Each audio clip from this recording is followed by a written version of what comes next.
Assalomu alaykum. Bugun bizda Nexia 1 жалпы айта кететін пайда.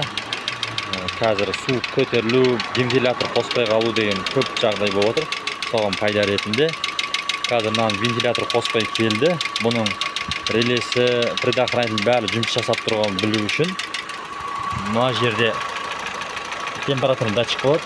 Соны көріп тастаймыз.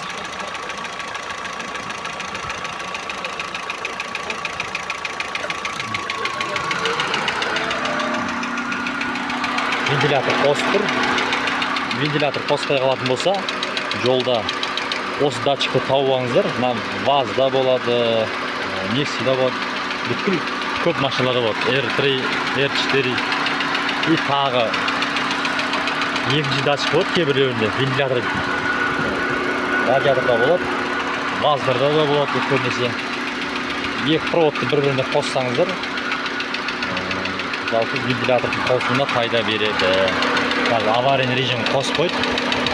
Жететін жерге жетіп алу үшін.